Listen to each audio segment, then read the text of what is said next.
Razvoj novih tehnologija u svoje promene u svim aspektima života i društva uopšte i naravno to je uslovilo i velike promene u poslovanju. DVB-T2 standard omogućuje i veći broj kanala da prenesemo do gledalaca. Daljinsko obrazovanje, odnosno učenje na daljinu, samo je jedna od oblasti gde digitalizacija podataka i digitalne transformacije nalaze svoju primjenu. Univerzitet u Prištini, Fakultet tehničkih nauka, aplicirao je za Erasmus Plus i dobio projekat. Naši iškolovani studenti u velikom procentu danas čine osnovu digitalnih transformacija u Srbiji. Svrha uvođenja ovog predmeta u školu jeste nagli porast korišćenosti i popularnosti mobilnih telefona. Mogućnosti digitalne transformacije kod nas u zemlji su veliki.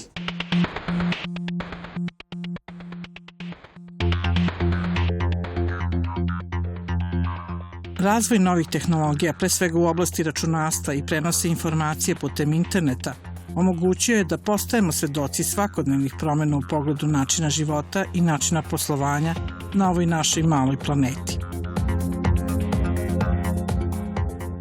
Digitalne tehnologije postaju podjednako zastupljene u medijskim, kulturnim, naučnim, medicinskim, ekonomskim i u mnogim drugim sadržajima.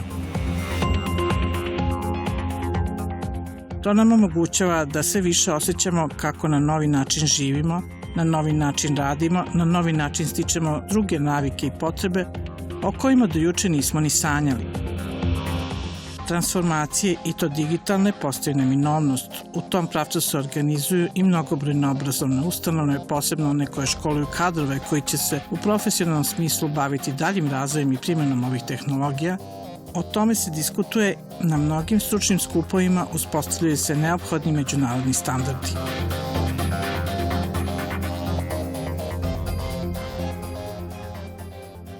Na konferenciji u Ženevi o radiokomunikacijama u organizaciji Međunarodne unije za telekomunikacije, sve evropske zemlje, kao i zemlje bivše Jugoslavije, obavezale su se da najkasnije do 17. juna 2015. godine pređu na digitalno emitovanje radio i televizijskog signala i time obustave analogno emitovanje televizijskog programa.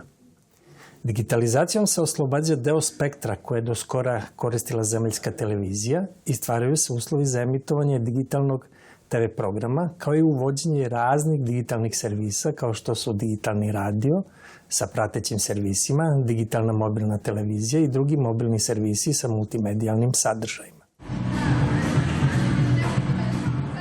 Zahvaljujući razvoju i primjeni digitalnih transformacija otvaraju se velike mogućnosti u medijima poput radija i televizije.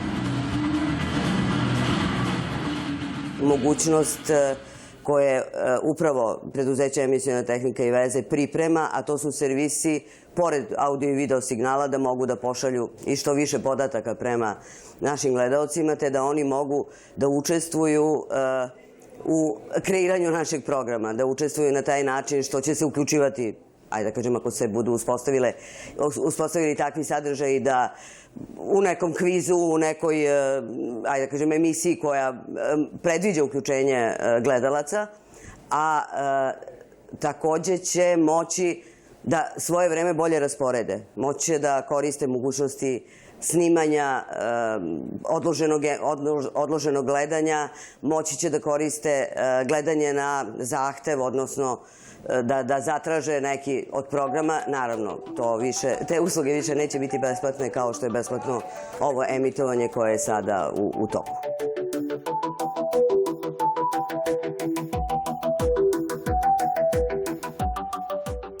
Kako bi ubrzali proces digitalizacije postojećih analognih servisa i uvođenje novih sistema i servisa digitalnog emitovanja, Univerzitet u Prištini, Fakultet tehničkih nauka, aplicirao je za Erasmus Plus i dobio projekat pod nazivom Realizacija studijskog programa tehnologije za digitalno i širokopojasno emitovanje na master studijama.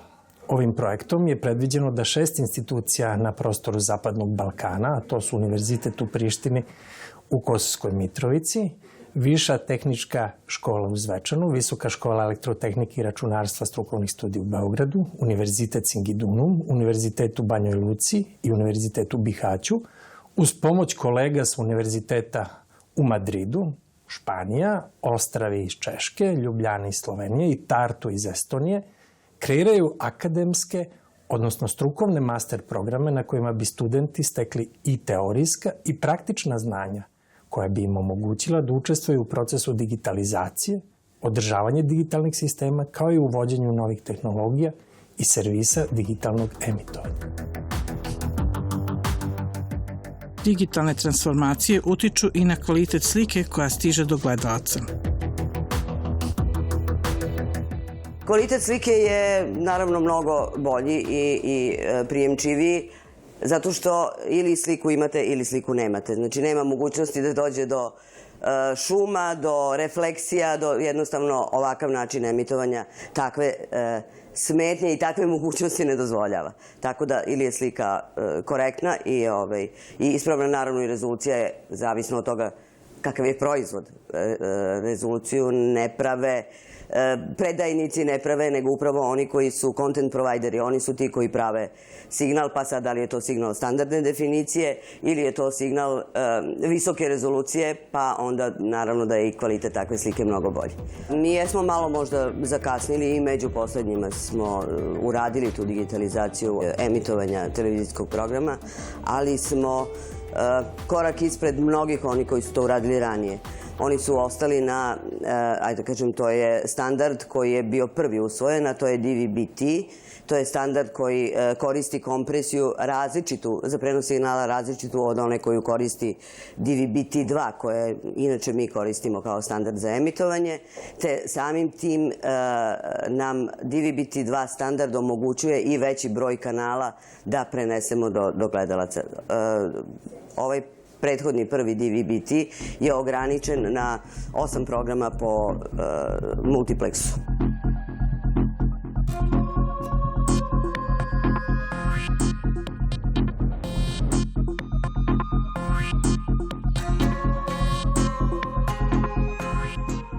Granice razvoja digitalnog sveta su još uvek nesagledive, zbog toga je od izuzetne važnosti da se budući inženjeri kao kreatori digitalnog sveta školuju na način na koji će umeti najbolje da razvijaju, unapređuju i primenjuju buduće nove digitalne procese i transformacije.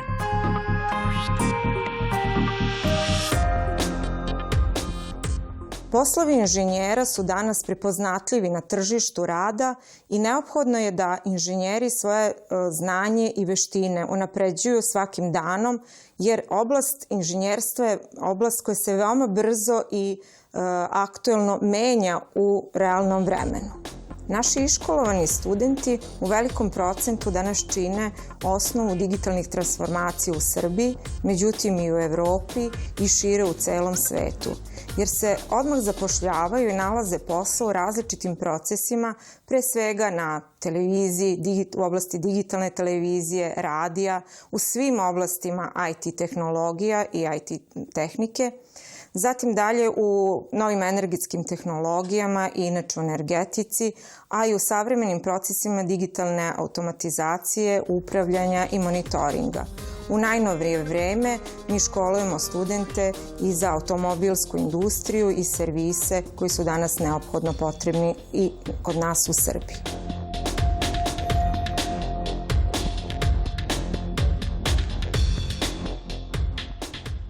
Termin digitalna transformacija podrazumeva način poslovanja koji se odnosi na promene internih i eksternih strategija, uz čiju pomoć se upotreba modernih tehnologija obezbeđuje efikasniji rad zaposlenih i kvalitetniji odnos sa klijentima.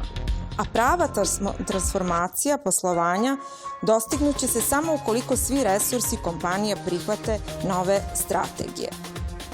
Pravo mesto danas za priču o digitalnoj transformaciji je ovde u Visokoj školi elektrotehnike i računarstva. Mi školujemo kadar koji je upotrebljiv i primenljiv u svim sferama digitalne transformacije. Naši iškolovani inženjeri završavaju jedan od 7 izabranih studijskih programa i to audio i video tehnologije, zatim dalje automatika i sistemi upravljanja vozilima, elektroniku i telekomunikacije, elektronsko poslovanje, nove energetske tehnologije, nove računarske tehnologije i računarsku tehniku. U skladu sa temom današnje emisije digitalnih transformacija, možemo se pohvaliti da Visoka škola elektrotehnike i računarstva školuje i studente na daljinu, odnosno na studijskom programu nove računarske tehnologije imamo mogućnost školovanja studenta online ili daljinskim putem. Daljinsko obrazovanje, odnosno učenje na daljinu, samo je jedna od oblasti gde digitalizacija podataka i digitalna transformacija nalazi primjenu. U obavezi smo da pratimo svetske trendove i da svoje materijale za učenje prilagodimo današnjim potrebama i zahtevima obrazovanja i samim tim razvijamo, prateći opšti trend, nove objekte učenja, nove nastavne materijale u digitalnom obliku koji su prilagodljivi i u neku ruku poznati našoj studentskoj populaciji. Kada se govori o novim materijalima i digitalnim podacima, pre svega se misli na digitalizaciju predavanja, snimanje laboratorijskih vežbi i takođe korišćenje multimedijalnih sadržaja koji olakšavaju studentima savladavanje gradiva. Mi takođe, osim materijala za učenje, sprovodimo i redovne provere znanja koje takođe studenti većim delom rade takođe preko računara i obavezni deo je i komunikacija preko interneta da bi se taj virtualni svet, odnosno okruženje, sveo na jedan nivo koji je prilagodljiv i prijemčiv za studentsku populaciju.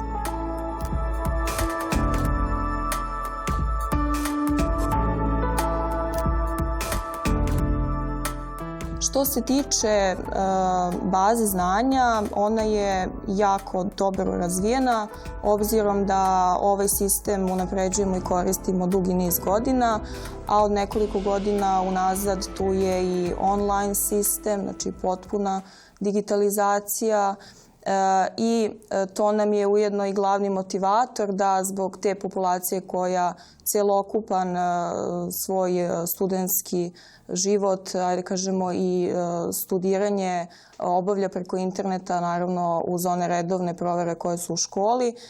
Zbog njih prvenstveno smo u obavezi da inoviramo materijale i da redovno radimo izradu multimedijalnih sadržaja, znači audio-vizualnih sadržaja, to su predavanja koje naši profesori snimaju za potrebe daljinskog učenja. To su takođe interaktivni zadaci koji su dostupni studentima i naravno drugi sadržaji u zavisnosti od materije, znači ICT oblast i generalno oblast internet tehnologije je oblast koja se brzo menja, a samim tim i mi se prilagođavamo toj novoj oblasti.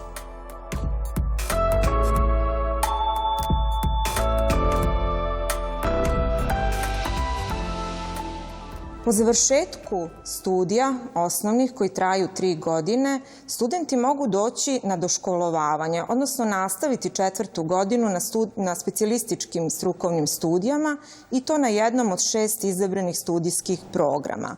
A to su nam studijski programi elektronika i telekomunikacije, zatim multimedije i digitalna televizija, mehatronika, kao i studijski program nove energetske tehnologije. U procesu smo pripreme i master strukovnih studija. U ovoj školi smo usvojili na nastavnom veću 2 studijska programa za elektrotehničko i za računarsko inženjerstvo, po standardima koji su već usvojeni.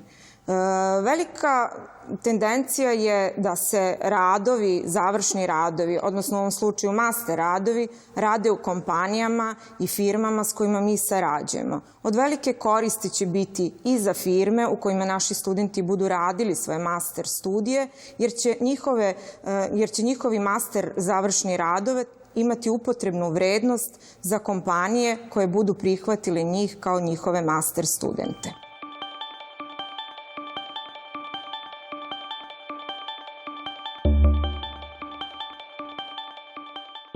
Tehnologija i društvo su bez svake sumnje postali u neraskidivoj vezi, a digitalne transformacije su posebno našle svoje mesto u ekonomiji, bankarstvu, trgovini.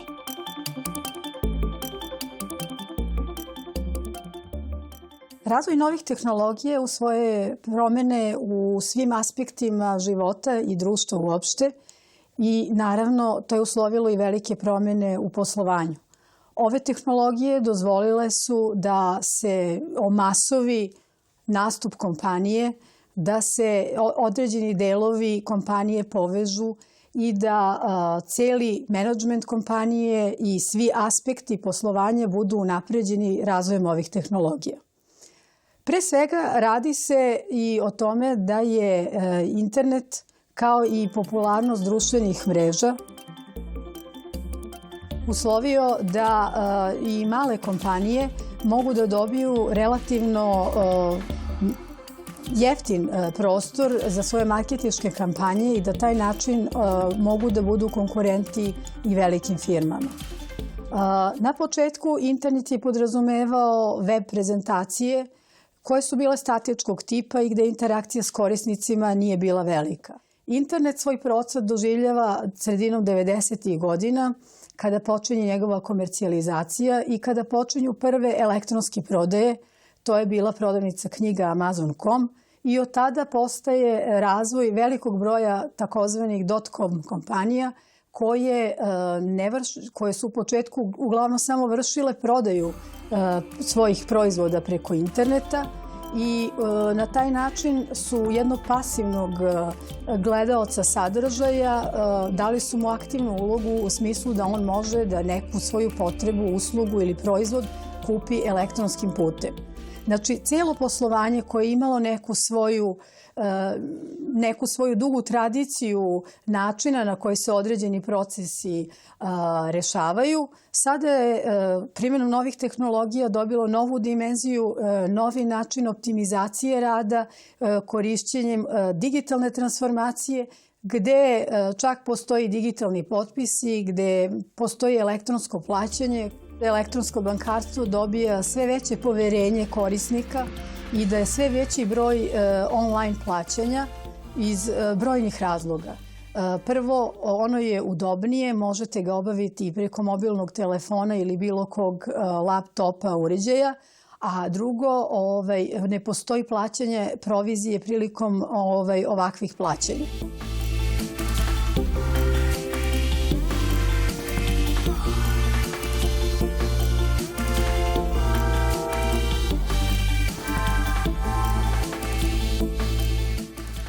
Prema Republičkom zavodu za statistiku Srbije istraživanja su pokazala da čak 79% kompanija nije ništa naručivalo putem interneta, dok 59% kompanija, oko 59% kompanija nije primalo porudžbine putem interneta.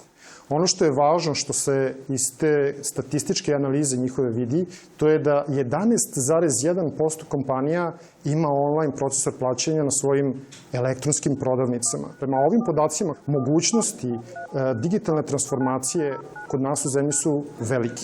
Digitalna ekonomija u digitalnoj transformaciji je obezbedila da kompanije vide da je elektronska trgovina sa svim elementima elektronske trgovine od sistema za naručivanje, sistema za plaćanje i sistema za isporuku, neminovnost i da brže izađu na online tržište. Vi možete da istražite proizvode, možete da komparirate proizvode, njihov opis, njihov sadržaj, možete da komparirate cene, može sistem koji smo mi razvili daje sisteme preporuke u elektronskoj trgovini, gde vi na osnovu izabranog proizvoda dobijete srodne proizvode da kupite zapravo. Što se tiče samog izlaska na net, jedno brzo rešenje može da bude software otvorenog koda, open source software u raznih proizvođača koji omogućava da se kompanija svojim klijentima ponudi uslugu online plaćanja. Mi smo razvili software koji se bavi prodajom knjiga i vidimo da kompanije vide da je taj način poslovanja i digitalne ekonomije u digitalnoj transformaciji važan.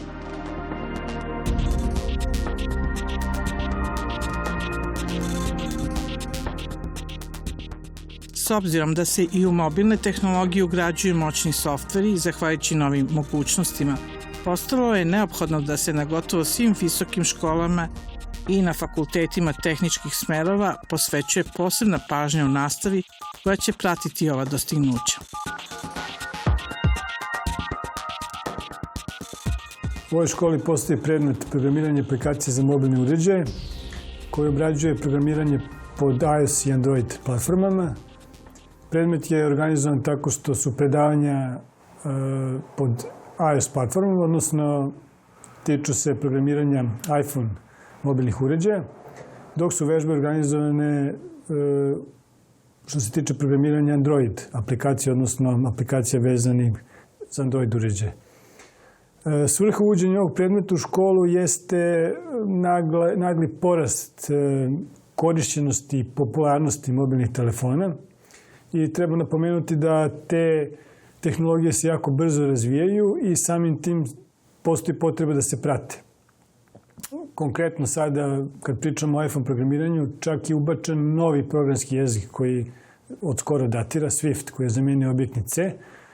I samim tim škola pokušava da isprati tu ekspanziju tih tehnologija i budući da ovde postoji dobro opremljena laboratorija za to, stekli su se svi uslovi da studenti specijalističkih studija obrađuju ove teme. Na tržištu je potražnja za ovim kadrom velika i dalje je ova tehnologija u izuzetnoj ekspanziji. U skladu s tim mi ovde pokušavamo da osposobimo studente da po završetku ovog kursa mogu da nastave profesionalno da se bave sa programiranjem aplikacija za mobilne uređaje.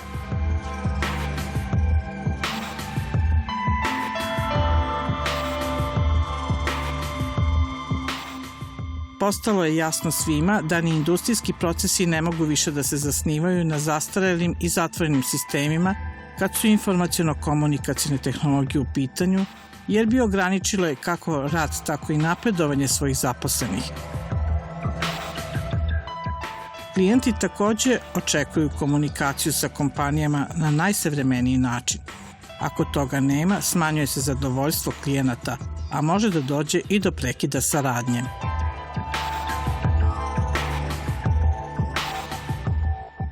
Statistika pokazuje da digitalno poslovanje danas čini do 10% ukupnog poslovanja. Unapređenje u ovoj oblasti je neminovno. Kompanije koje su završile digitalnu transformaciju postale su 26% profitabilnije. Očekuje se da će na godišnjem nivou biti 11% rasta u oblasti digitalnih transformacija i elektronskog poslovanja i unapređenja u kompanijama. To je veće unapređenje nego i u IT sektoru koji je danas najprofitabilniji i ima ga najviše u poslovima i na tržištu kod nas.